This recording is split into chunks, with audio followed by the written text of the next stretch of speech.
Classic Radio Show. Thank you, everybody, for being here. You know, give yourself a hand. Give yourself a hand. Give up for yourself. Because you know what? You could be somewhere else. The fact that you're here means that you are open to other options. So we're talking about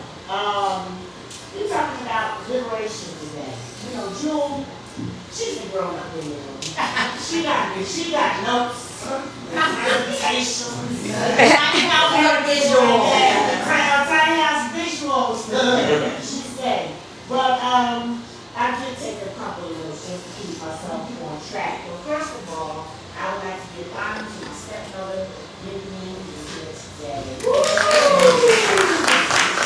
You might recognize her because she got all AI photos on her page. That's just the Yolanda. And I'm glad that they could make it today. I want to also recognize Charlene. Charlene came on elections, and I had this really booty napkin that said Jersey Girl. You know, I'm a Jersey Girl. It just so happens that the napkin was the same colors of the event. And she said, I can take that and make a bracelet out of it. I was like, okay, girl. Okay, girl. She did, y'all. This was a napkin. This was a napkin. Oh, this was a napkin. And she said, I can't even get this week. But I appreciate it so much. It's so sweet, Charlene. Thank you so much. Because, you know, say what? Let's see. Bam. Ta-da. So, I think that when we talk about liberation, conversations of liberation is what we're talking about. From my perspective, you know, Jewel touched on the civil rights movement and everything, and I was born. I think the year the Civil Rights Act was enacted. 1964. 1964. Yeah, I was 60 next month. I know I look good. But you know, I guess for me, when I talk about liberation, what is important to me is that I'm trying to figure out where we go in law in the United States. I'm concerned. I'm seeing things that I never thought I would see in my life. You know what I'm saying? I'm seeing things and witnessing things that I never thought I'd see in my life. But I'm just going to say, you know, I cannot believe that Donald Trump is not in jail. Right. You know, I cannot believe that we live in a country that would actually be seriously considering re-elect a criminal. A criminal.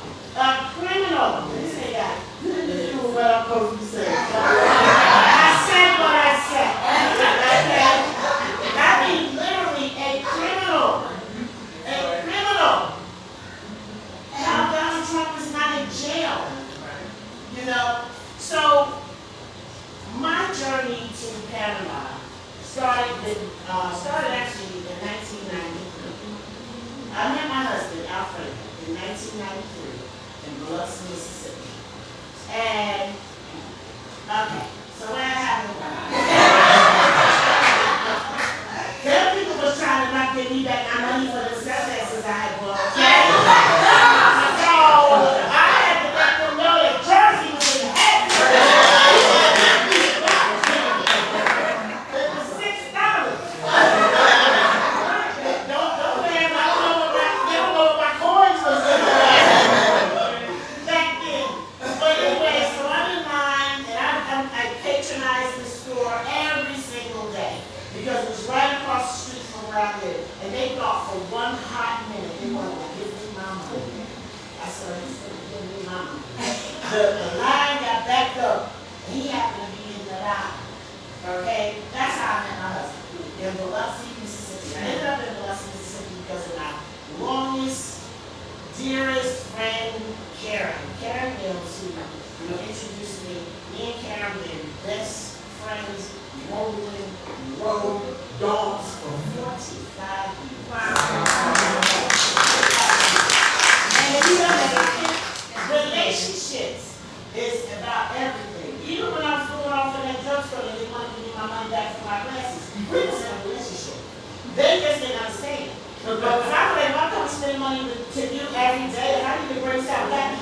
want to give me my money and keep it moving. But anyway, my husband was in the line, and he left because he had to go to another line.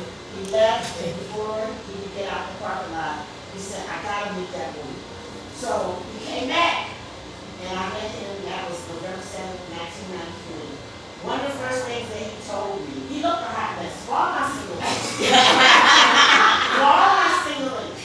I have never ever, this ain't nothing but triggered him. I have never ever seen my husband look worse than he did that day. Poor guy. He went to walk away. I didn't see he had a nice car or anything because he was walking. He went to walk away. This is what I saw. Baby, he had on his ugly sweatsuit. He was a mess. A mess. But you know something? I was stopped. That's why he came back to me. It ain't all about looks. It's not all about looks. And that's what I want to say to my senior sisters. It's not all about looks. We just get so superficial. We're like, okay, girl, can you please go with the, okay. So I want you to liberate yourself. Ask yourself a good man and stop just being so superficial. Anyway, one of the first things that he told me when he met was that he was going to retire in Panama. When he was retired. And I was like, well, that's nice. And I just said, you know, I don't pay attention. The geography, you know, the geography class. No, I tell, all right. I'm going she was, but she didn't get it out. I know I'm going to know this brother to retire anyway. Lo and behold, 31 years later, we started killing each other, but we still and so, the first time I came to Panama was in 2005. Me and my daughter traveled for the first time internationally. And she got the bug. She traveled so much, I swear she set it up. She bad at pilot, y'all. Set up. She was somebody to get on that airport. But when I came to Panama, I never, you know, I wasn't expecting to be what it was. And also, I'll say this. When he said to me, I want to retire in Panama, I thought to myself, what is this about the I thought to myself, I'm not in the world. But anyone ever want to leave anything but the United States. And the United States is the best place in the world to live. Everybody knows it. But guess what? The United States has sold that very well. And I believe it. I believe it until I started traveling, you know, and going to other places. So we started our expat journey there. I started an expat journey in Panama. We built a house in 2012. We built our first house in 2012. And we actually retired in 2018. My friend retired for the last time in 2018. And then I retired from corporate America on January 5th, 2017 at 4 p.m. But who's counting? Talk about liberation, y'all. Okay. First of all, I had, when we were going to retire again, my first thing I said was, I don't speak Spanish. Because by then I realized that at Panama was Spanish country. Because the first time I heard my husband speak Spanish, I said, oh my God! Oh my God! He speaks Spanish too? I don't know why he stayed with me. I don't know.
ended up, the Sister House business ended up being really well.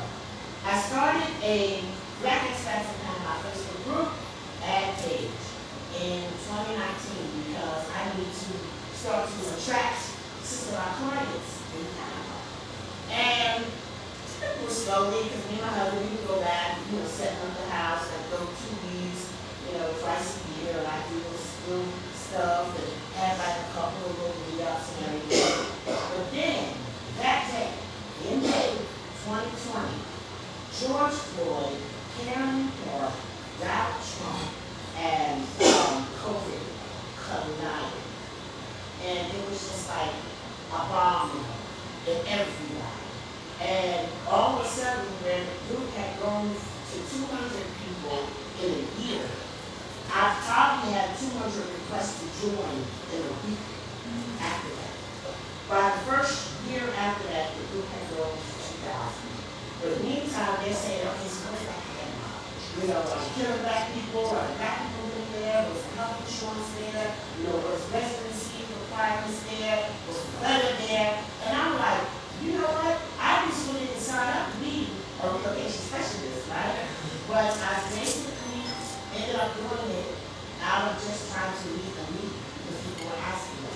So, long story short, we created this cultural relocation tour. And I wanted this tour to be about learning about Panama, where you can live in Panama, like in and around the city is my focus. But I also wanted it to have a cultural component. Because what I had learned from going to Panama was that there's a rich Afro culture there. There's a lot of Caribbean people that settled in Panama. There are the West Indians who come and built the canal. And the whole thing is that as I started to get connected over the years with black people in Panama and learning about this, you didn't see that.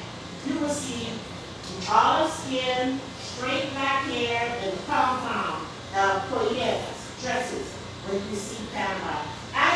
You would never think that Panama is so melanated. Panama is so melanated that no one speaks English to me. No one assumes that I'm a North American. That's one thing I learned too, y'all. We are not Americans. We are North Americans. There is a whole South, Central, you know what I'm saying, North America. But you fit right in.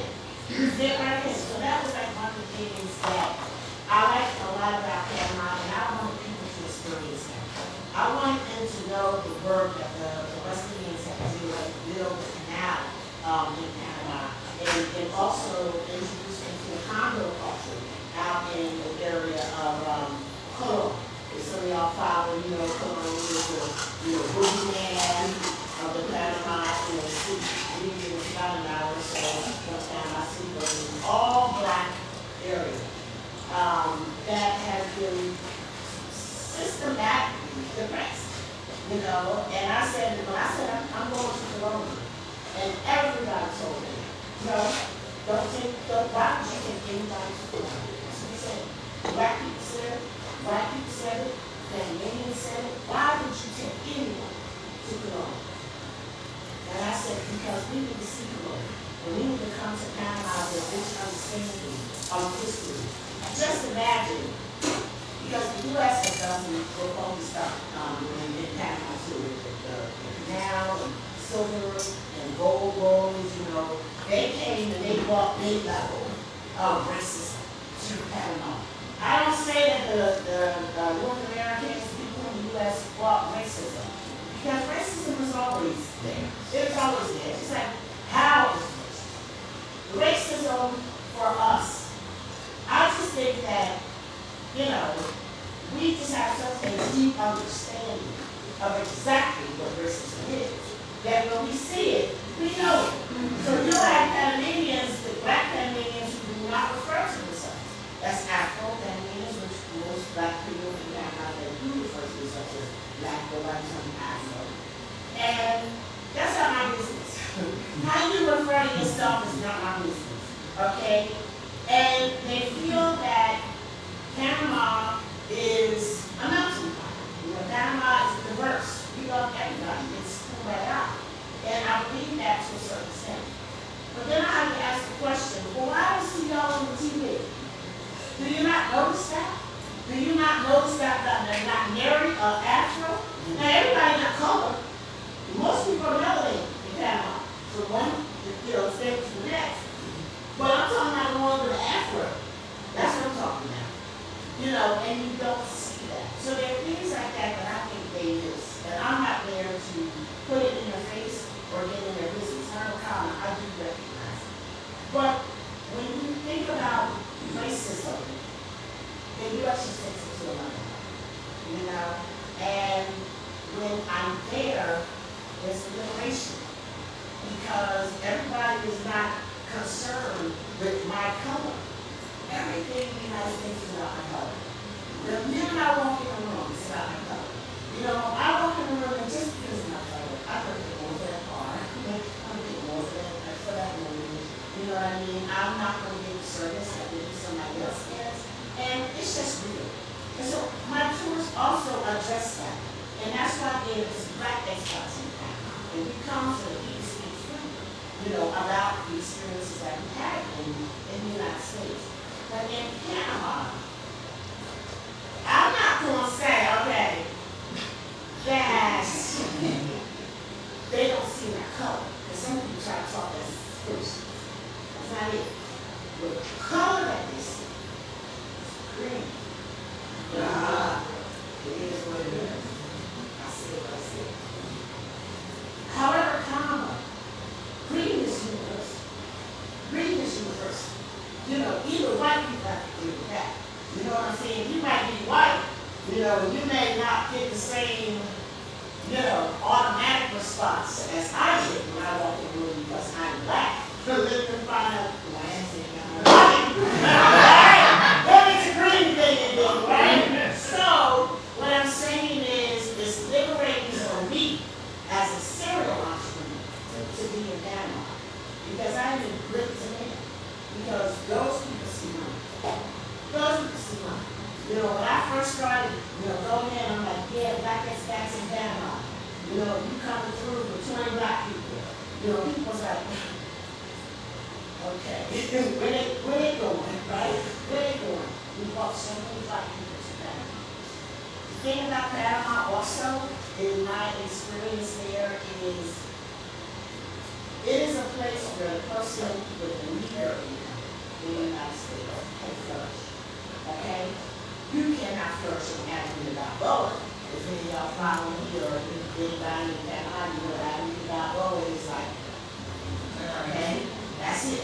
Avenue Balboa may not necessarily be the zip code as we refer to it in the United States, but it is the location.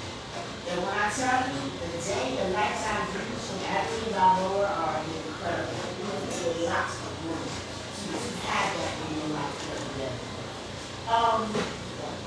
But I think that when you are going to have a lot of money, there are places that you can live in Panama and still breathe within the mainstream. You don't have to go out to Timbuktu, where they go back out there with you and a cab, within your budget. And so I think that the narrative is always that you need money to do this. And when people, I do have to say that when people come on my tours, they're fearful. But not as much now. We're about to celebrate 3 years of touring. We just completed our 27th Black Hispanic Panama. And this is something very few companies in Panama can say. We are a fully licensed tour operator.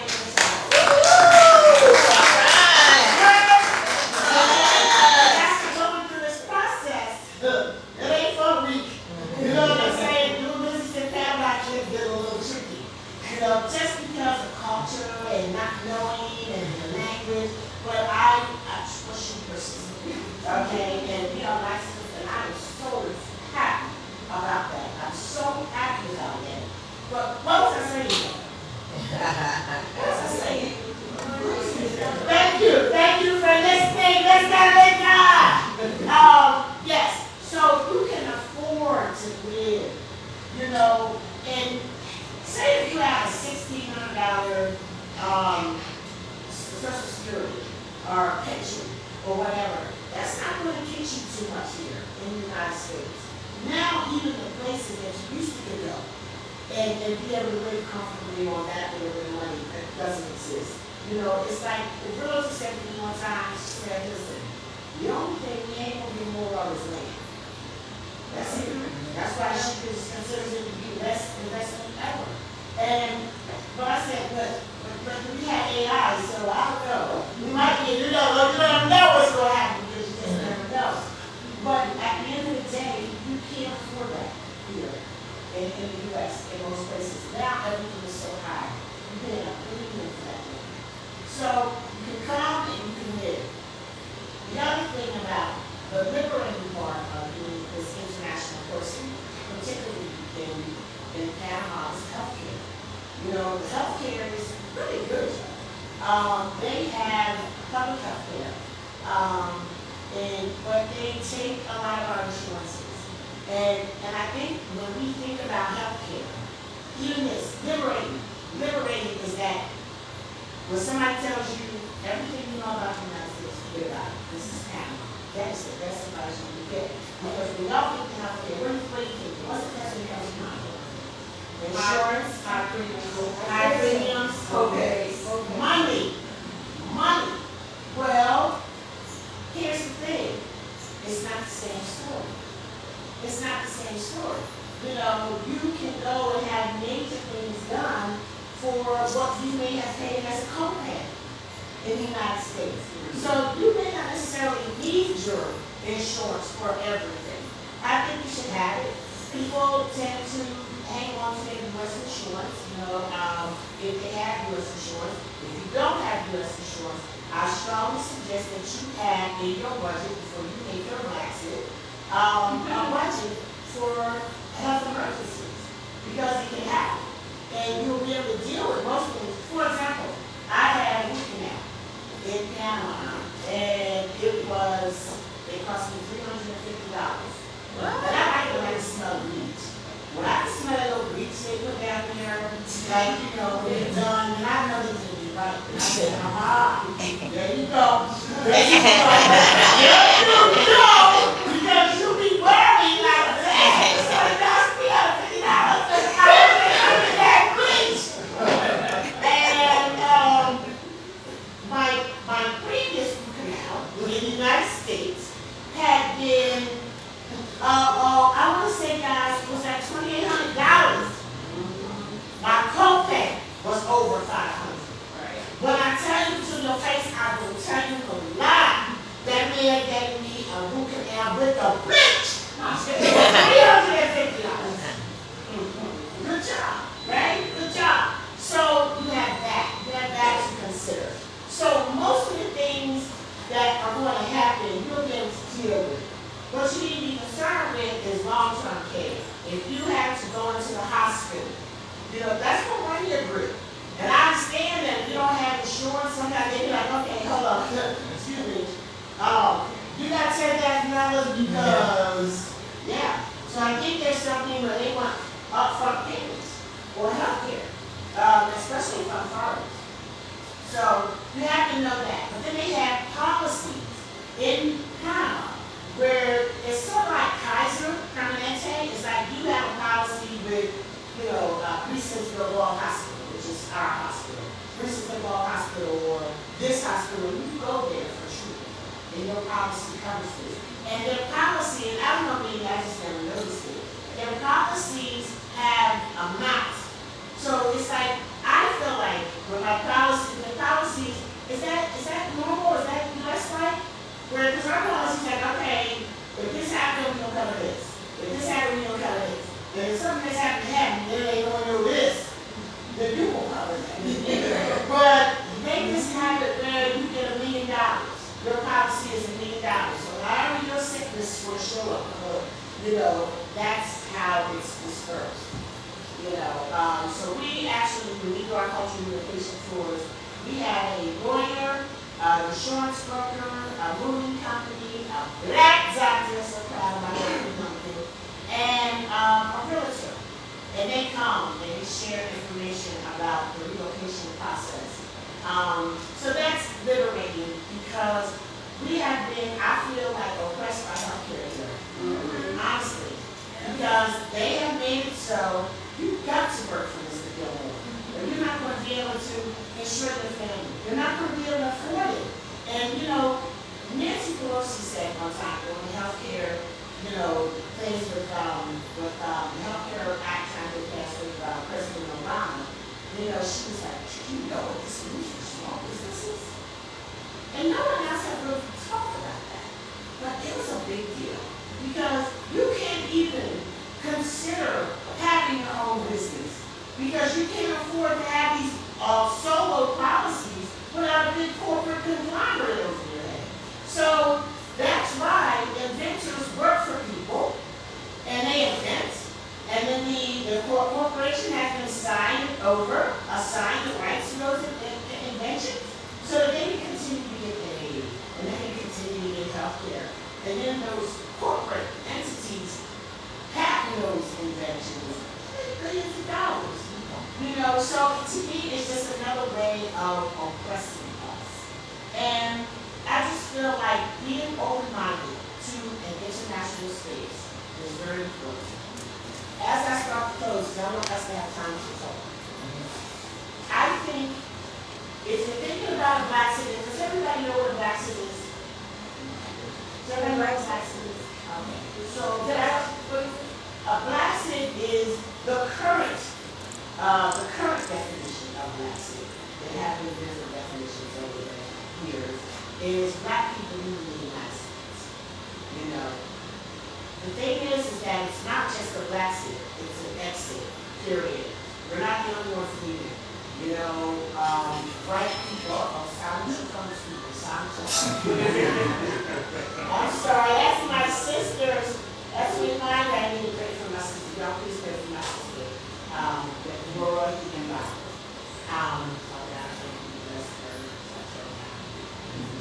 And, I'm sorry. It's not only us leaving. Blacks are leaving because of maltreatment. Whites are leaving because They follow us. because they don't feel like they're getting the right tax breaks, you know, anymore. Poor people are leaving because they just can't afford this money, you know. So everybody's leaving, and so the first thing, if anybody in here does not have their passport, you need that. You need that more than anything right now. Aside from, you know, your food, water, and wine. You need your passport. Okay, you need your passport. The world has changed, guys, and the U.S. is like unrecognizable. Okay, it is unrecognizable. The U.S. is like, word up. What? And what? That's how I see the U.S. right now, like, and what? You know what I'm saying? That's how I see the U.S. Like, and what? So, they will say and what, and they don't care, but wait a minute. I just told you everybody leaving. We're taking our money with us. That's a problem. Because when it comes down to it, we're Caligula. It gets back to that grid. You know what I'm saying? You understand the words that's going on in my mouth? Yes. Everybody's leaving and we're taking our money with us. So, when I say get your passport, get it. Because the IRS is important. Have my money, where my money? And eventually, they're going to have to do something. They didn't tell us forever, go back there, go back there. First of all, calm down. You ain't got to go so far as Africa to connect to your people. Honestly, the diaspora is real. You know what I'm saying? Africa's a little too far from me.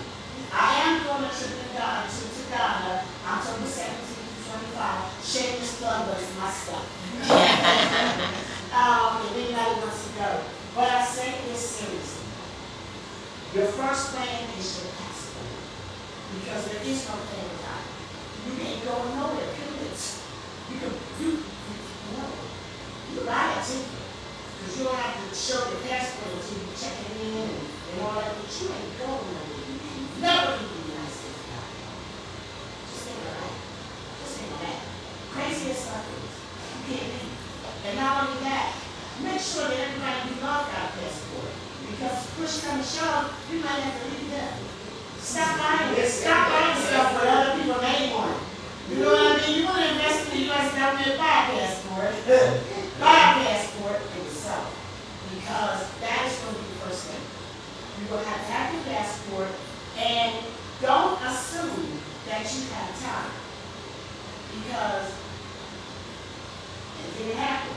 So right now, I don't really go for a lot of excuses. I'm sorry. I don't even try to be polite. You both people tell me you don't have a passport. Okay, first of all, you're not prohibited from having your passport.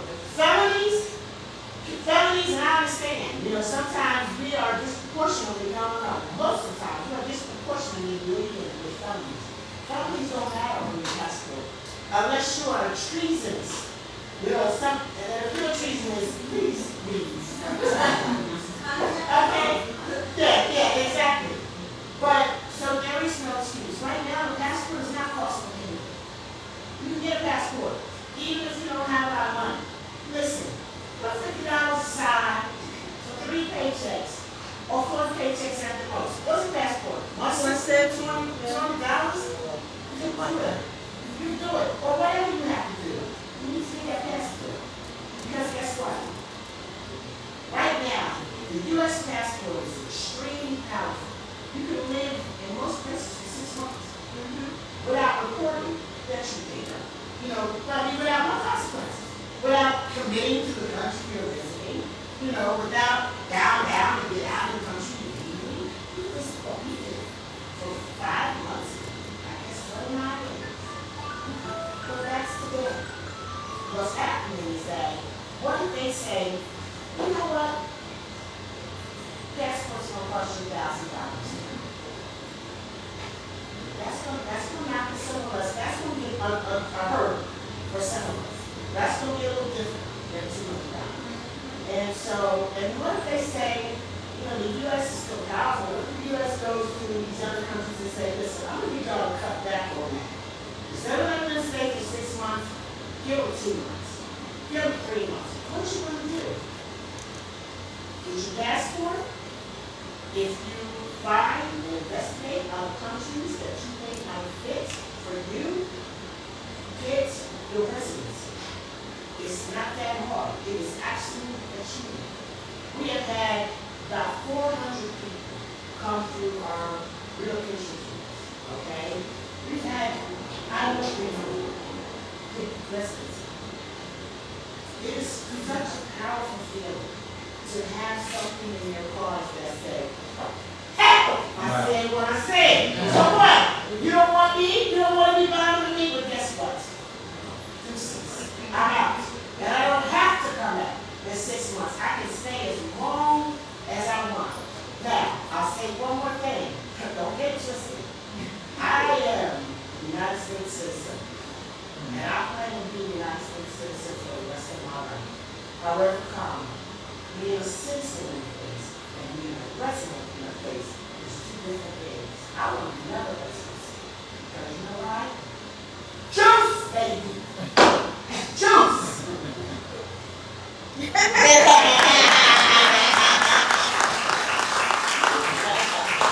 Alright, how do? I definitely want to say sometimes, yes, we can ask some questions. But I definitely want to say some time you guys a chance to ask some questions. Both me and Jewel, and introduce yourself. Can we just roll right into that right now? Yep. Okay. All right, let's start. Yes, ma'am. Okay, and it is a difference in being a citizen. So if you get dual residency, how long is that period of time to get it? Like say today I go to apply to get it today. What is that process look like and how long does that take? If you apply to get it today, well, the first thing that you need to do to get a residency in Panama, I can't speak to other places, but you will have to do an FBI background check. And you take that to Panama when you go to your attorney to get it done. But say if you started, basically I have an attorney in Panama. She does free consultations, and I'm happy to share her information. Giovanni Burnell, she's with Private Tax and Reinsurance, and she's my attorney. She's the one that served most of the back stats in Panama. But I would say it's probably about maybe 6 months tops. People's process is different. I came in as a spouse, and so my process was a little bit different.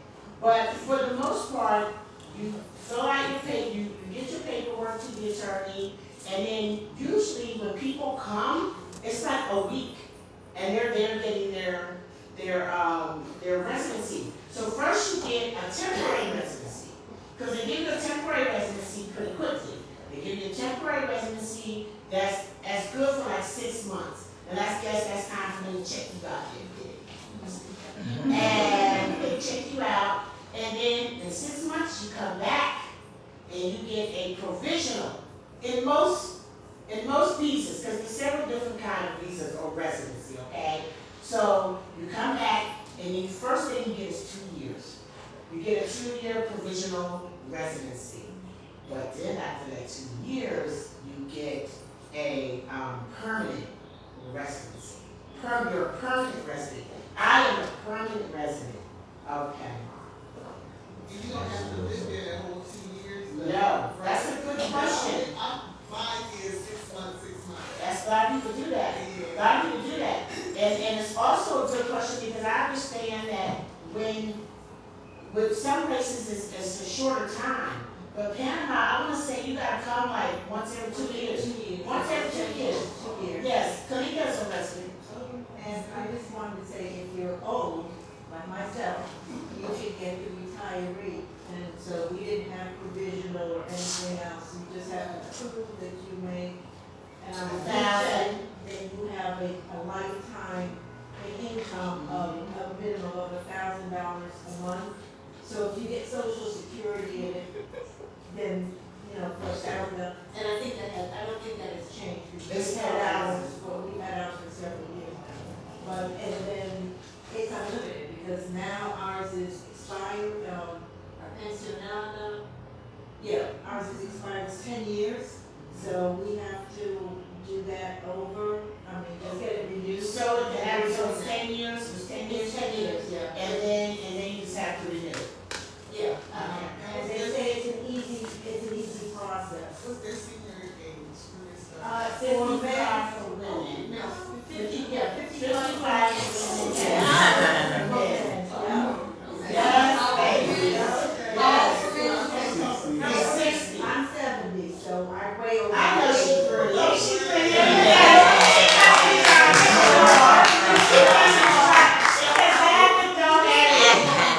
I'll be 71 when we celebrate our birthday. Yes. Yeah, I'm having a whole cruise for my sister. It's an easy process, and then you also, at the same time, you get your cedula, your national ID, which you have to have, and that's forever. So, and that's like our Social Security card here. And you have to get used to them not being private about that number. Like, can I get your essential why? Why you do that? Why you do that? I'm just buying groceries. But it's different. Yes, ma'am. Opening up businesses there, so do you have to be a residency first before you can have open a business in Panama? You have to probably go through some things. To open a business in Panama, I do not believe it is required that you are a resident. It's not. Okay. There's another back aspect. Talk about it, Zena. Come on, baby. You know, if you're mine, you said that for you. What else do you have there? A trouble business. Yes. And I want to do another one, so I'm thinking about a call center. They also have special, privileges for people in call centers who live, in special areas like Panama, area. You open up a call center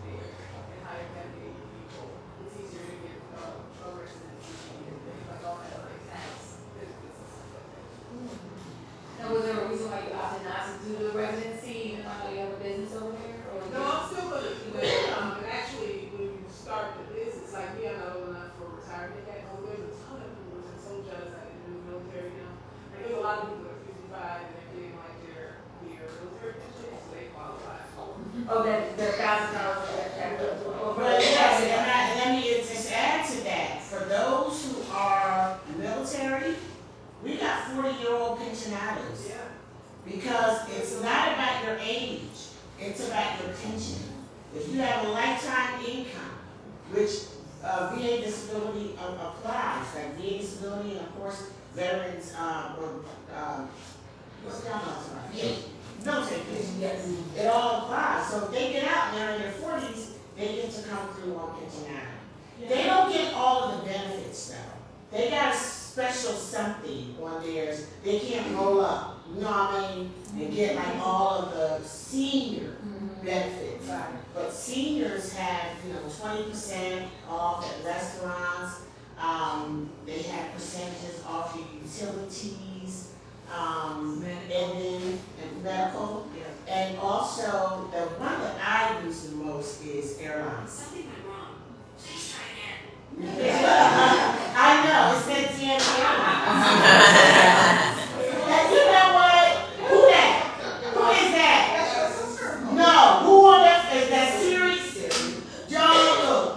Y'all don't know how I feel about Siri and Alexa. I don't know her. I don't trust them. And y'all need to let me know, hey, listen, it's me and Siri. It's me and Alexa, because I don't talk all this stuff. And they picking it up, sending it out, whatever. No, seriously. So I work in marketing. And so I had a meeting with this company, so a lot of people have heard of them, right? It's because they collect this kind of information. So they were telling me like where all the different information comes from. And then there was one point and they said, this we can't tell you where we get it from. And I said, Alexa, right? And she just smiled. So they really are. Oh, yeah. It's wild. Yeah. You can sit up and watch when you're watching TV, and then you'll look at your phone, and then there's something, They watching us, just as I said, am I watching it, or is it watching me? So with your business, you need to register for your business as well. Yes, you can get a corporate, professional. Basically hire yourself and you call it, It's a corporate, you register yourself as a corporation.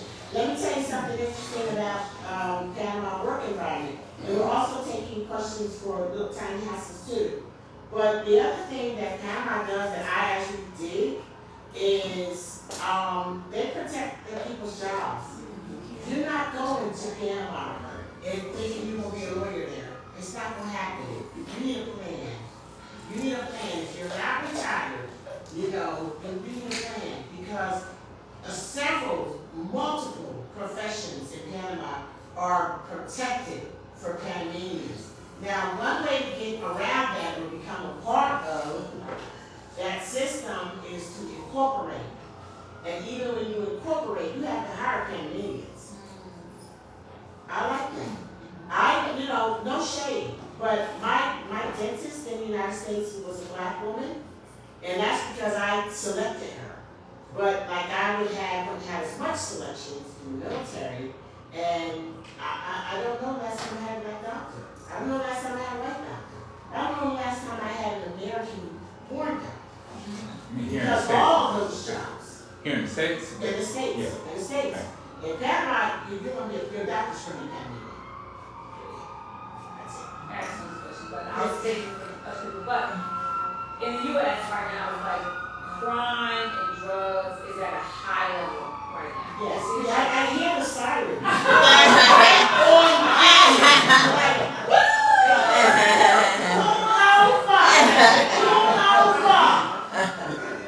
Thank you. It's just happening over here in the U.S. It's just weird stuff that's going on. What does that environment look like? What does that environment look like? Like crime and people doing things that they should not be doing. What does that look like in there? I think when it comes to, and I'm glad that you said things in the U.S. looking this way, because it's kind of funny when people ask you a very micro question for like a macro Panama. Okay.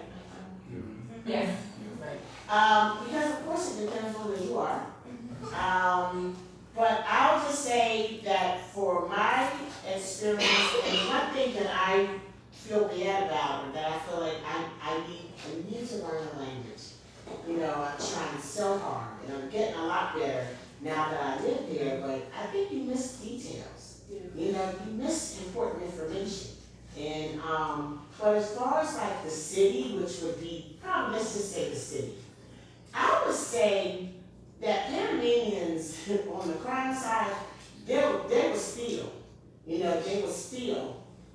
I think that's probably the biggest crime, is that people steal. But at the same time, I have had some of the most honest gestures happen to me in Panama. When you leave something somewhere, people give it back. I have never ever felt unsafe in Panama. I've never witnessed any violence, you know, for me or for anyone that I know. Kamika? Yeah. Zena? And you know, I think that's a very American thing. Like, I'm not watching people out on it, but I just think it's funny when you're in the Facebook groups, that's everybody. What's the crime? What's the crime? Well, that's the narrative that you paint in Yeah. the news. That's the big selling Crime point. and healthcare. That's all, that's as Americans, we worry so much about that, because it's just so In our face. in our face. But I know this anywhere in the world. To be honest, even in Africa, I feel safe. Because it's just, it's not, here you just feel like you're such a target all the time. You're watching everywhere, everybody. Yeah. One time I was in Sierra Leone, we were doing a project there. And their money is, you know, our money is so much more valuable here. But we went to, it took out like $3,000 for it. But it was so much money, it was like, you know, caper movies where like, you have these big bands of money, right? All those people, that Cuba, Right, and so much of their money. yes. And the guy that dropped us off, he left from in front of the bank, was turning the car around, and I come out with rolling a big bag of money, and I'm like, oh my God! Oh my God! And they were like, oh, you. And I was like, we got all this, we take the money. Exactly. Nobody checking for them. Yeah, it just takes a long time to get over that. We are traumatized. It's something We big. are, we are traumatized Yeah. as United States citizens. And I think that we are living in a dysfunctional family. And it's like you don't know your family's dysfunctional until you see somebody else's family, or you go somewhere else, or you create a new family with somebody else. But that's what it is. It is dysfunctional. We're not supposed to be scared all the time. I am scared all the time here. I am scared all the time here. The minute I hit the ground in the United States, my heart rate. I'm serious. It's true. In Panama, I sleep like the first thing I noticed was I got addicted to sleeping well. You know, just sleeping well. Period. And it's like if you laugh, but it's serious. And then I guess also the fact that they have the better food. The air You know? Huh? The air too. Yes, the air, the food, the vibe, you know, it's just not as good. And then Charlotte, Yes. can I share something Sure. related to that, the current subject of safety? So, I was in Panama, and I've been in Costa Rica, and some of the similar things have happened. So one of the current things, I apologize, my name is Troy. Hi, Trey. Hi, Troy. Long time fan, new friend. As we keep talking about the disparity and the challenges here in the States, what I experienced from people who lived there, moved to the States and came back, they're reversing. Some of those places were very dangerous. Okay, and more dangerous than the US were at a particular time, 10, 20, 30 years ago. But it's changed. When I was in Panama, I was on the street from between 1 to 3 in the morning, and there were military police out in what was centrally a tourist area. It was just an area, it was a nightlife area, right? Why? I was in Mexico, I was in Juarez, and didn't realize, this is, so y'all know that name. But I was there, and I'm like, yeah, that was, well, how many years ago? So that philosophy, those things are changing in those nations. So it's shifting. So and everybody asks that. But don't do anything stupid that you wouldn't do in the States that you do there. as well. So that was my Be thing. precautious. Yeah, wherever you go, wherever you go. But you don't do that many different stuff too. I just wanted to piggyback just a little bit on what Troy said and to Nicole. Panama crime is mostly opportunistic. So if you use your common sense, don't leave things out, don't flash things, you got nothing to worry about. If you're out in the middle of the night, party. Watch yourself. But the other thing which I like to, just a little something to say to anybody who goes to Panama, thinks about going to Panama, if you are kind, if you walk into a restaurant or business and you say good morning, buenos dias, if you just present yourself as a kind person, you're not gonna get the off-put and backlash. They're gonna be very welcoming. And when you're being welcome, you're being looked after and protected. You know what I mean? We as Americans have a tendency to have our guard up and we ain't gonna say, you speak to nobody we don't know or don't even make eye contact unless we make eye contact with keep your distance kind of thing. In Panama, that will have you shut out and then you're very much on your own. It's cautious. Yeah, just let that guard down and let people know, I'm happy to be here in your community and your business and your presence. And they look out for you like they would look out for each other. I think that Panamanians are very, very kind, and you know, it's something that I did a little short video about it. What I noticed, and I think that when we're in other international spaces, we need to take notice of what's happening around us instead of just always just moving in the way that we're used to moving. Because you notice that people, wherever you go, you know, some people that they walk into a doctor's office, you know, or sometimes, I mean, even in a bigger space, when they say, well, here, like I said, you know, good morning. And I remember my husband told me a long time ago, he said, that shows good manners. You know, that shows good manners. And most people will respond back. But the other thing was, you know, I feel like I'm not impolite when I say, when I'm doing a business email, I say, hello, this is Charlotte, just checking in, want to do blah, blah, blah. Panamanians will respond, hello, Charlotte, I am well, how are you? Always ask how to do it.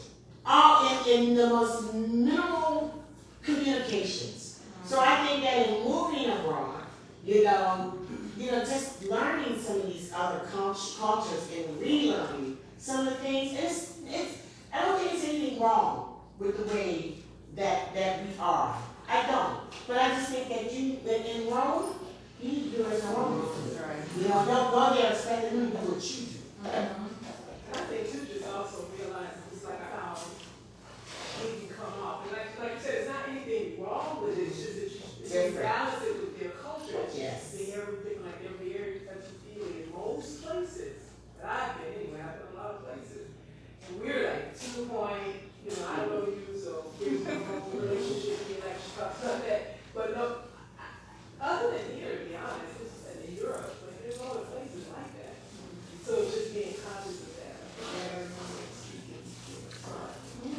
One of the other things I wanted to bring out that you touched on a few minutes ago, one of the challenges we have in housing in the United States is housing for seniors, aging, what does that look like, and the expense of that. It's part of the work that some of my people are working on with tiny houses. The difference here in the United States versus other countries is seniors are revered. They look after seniors, and that is something as part of their culture that is naturally they're going to take care of their seniors. We're here in the United States, seniors are seen as a burden and an afterthought. And so that is also part of that conversation, that liberation. Like we're all going to get older. Who wants to feel as a burden or you don't have resources because you're priced out of opportunities? Good time. The two of y'all together. I heard your interview with, you said you went to Panama on first Gulf War tour. On the very first tour. And then I'm thinking about putting the tiny houses in Panama. Would you consider something like that? We talked about it. She was on my first tour. I just got that. Okay, I'll say it. And I was just thinking about the land property there,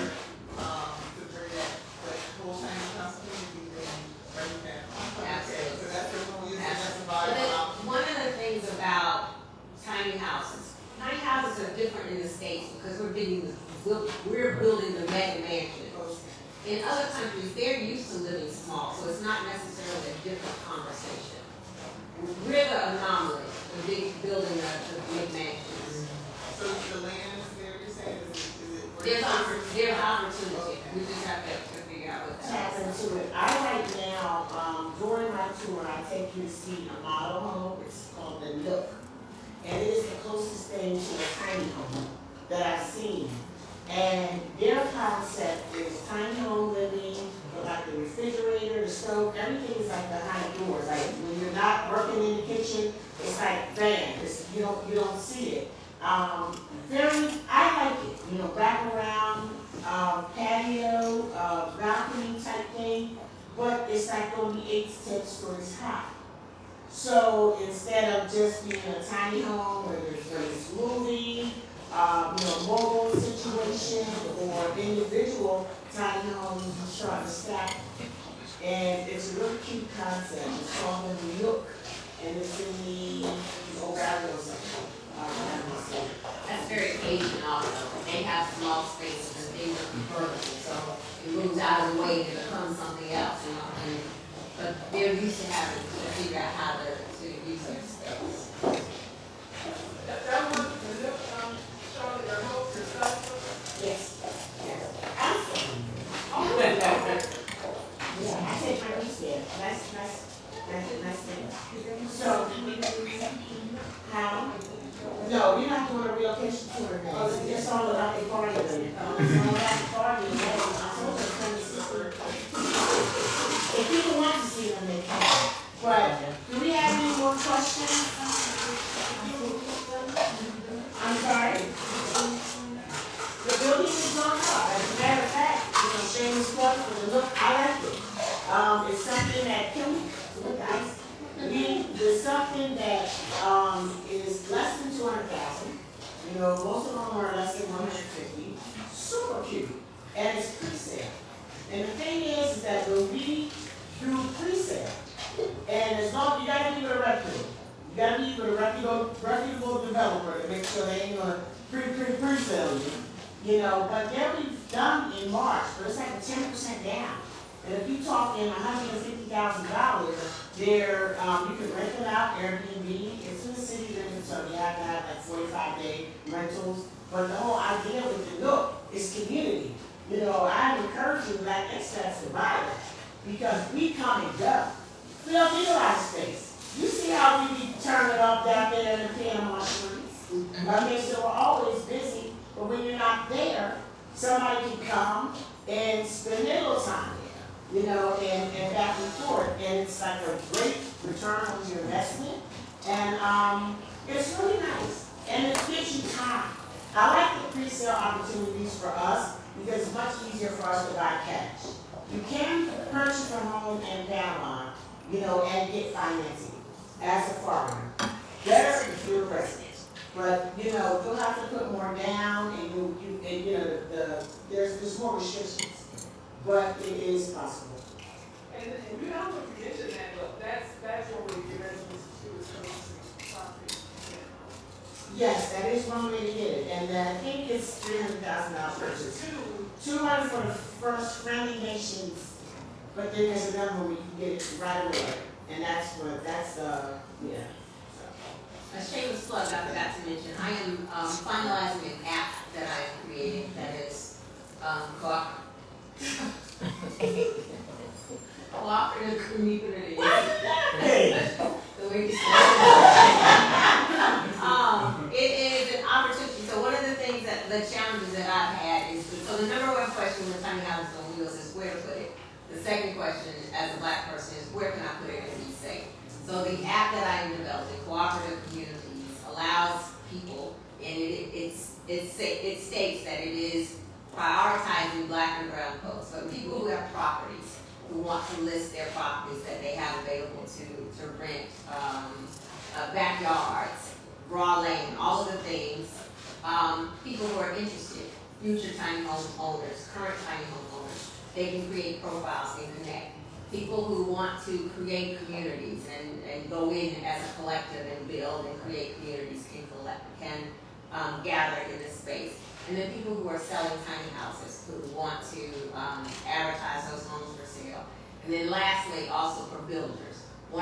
So the big companies, the bigger tiny house companies have their own ways of advertising their services, but this is more for like the general contractor who isn't out there but wants to share that they're doing this. And the site says do your own due diligence, but I want to provide that resource and the connection and community for people to be able to. How close are you to launching? I am like 3 weeks away. Wow, that's so good.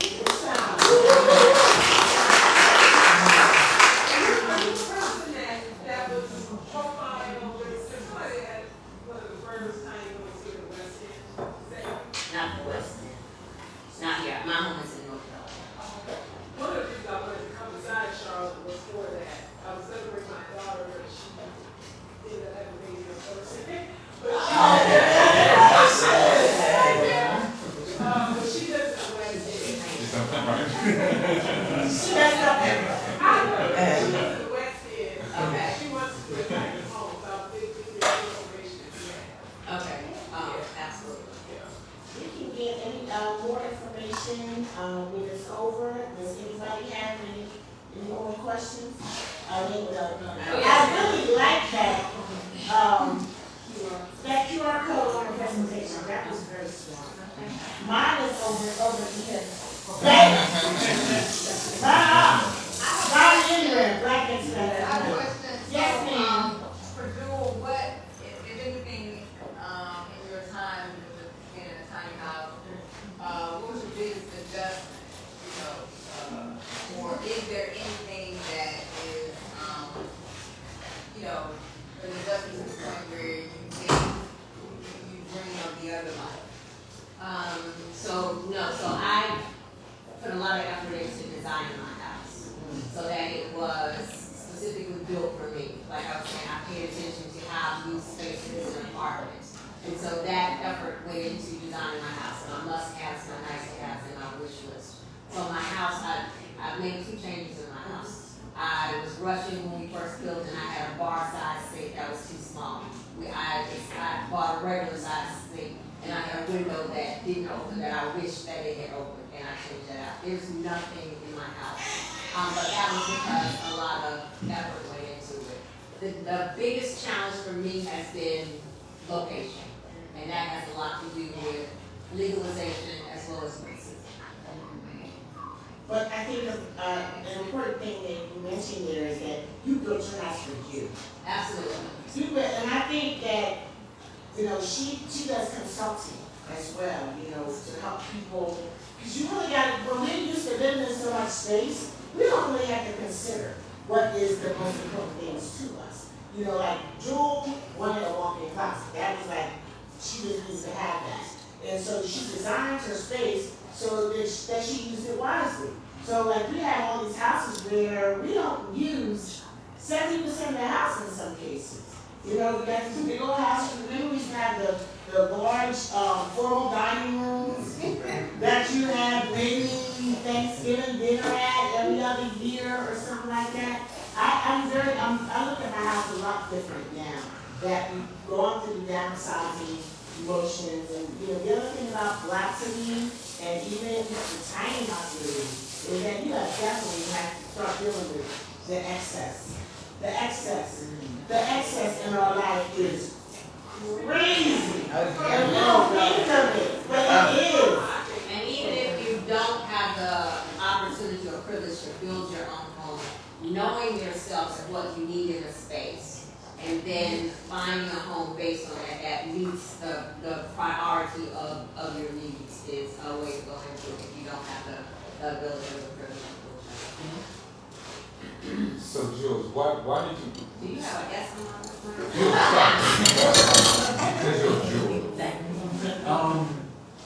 Why did you make the distinction between I'm not a minimalist?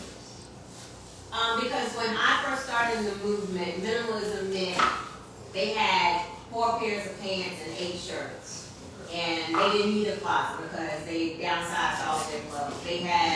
There was 2 people living in the house, and they had 2 cups and 2 forks and 2 knives.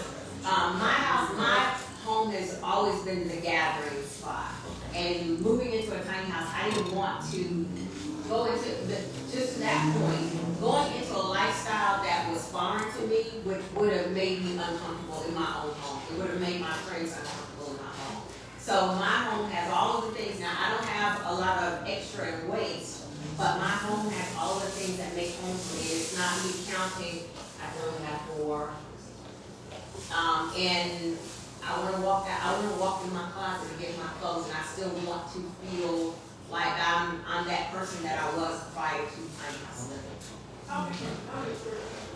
I have an add-on space, and so it's 470 square feet with that, but the original tiny house that's on wheels is 280 square feet, or 360 if I count that. That's about the size of a hotel room, maybe?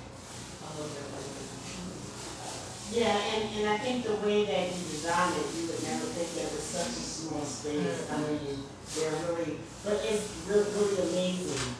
But as much as I love this conversation, you know, I want to be respectful of everybody's time.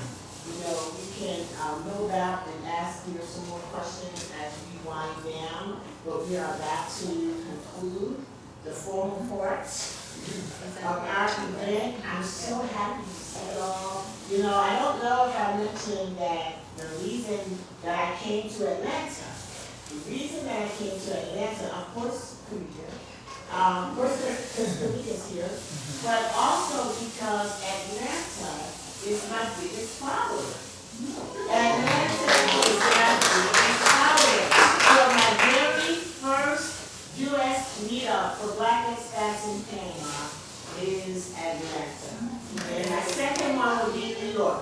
Kudos to New York, thank you for being one of the second major cities. I'm Charlotte at home, Black expats in Panama. You can find me anywhere. Miss Jules. Jules.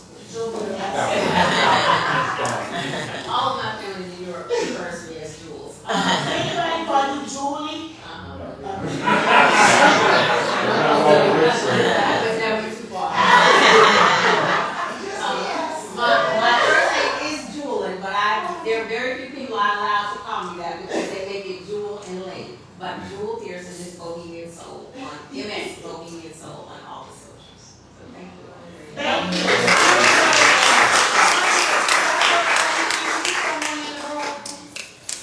Her name is Karen, she's my sister, and she's the one who connected me with these beautiful ladies. So if it was not for my sister Karen, from when I was a kindergarten, thank you for connecting me and disconnecting me, and you put this together because it wasn't for your connection to me to get to them, and this wouldn't have happened. That's it. Well, it wouldn't happen like this. It wouldn't happen here and in this space and at this time. In this So space thank and you. in this moment. And thank you so much happy. for being the everything. No, you're And the good. And the good. Thank you. Come on, one more thing. I'm glad you did that because I forgot that I wanted to present you with a piece of art from an It's not my birthday. It's totally awesome. Yes. So this is hand painted by Fabio Wood. He's an Afro-Panamanian artist, and I just wanted to give it to you.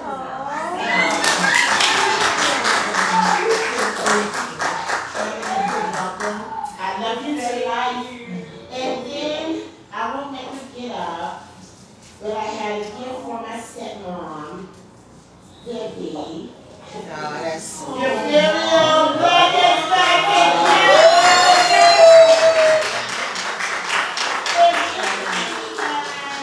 Thanks, Debbie. Thanks, everybody. I forgot to mention another QR code. I am giving away 2 free 30-minute tiny house consultations. So QR code, if you will take a picture, use the QR code, register, take a picture.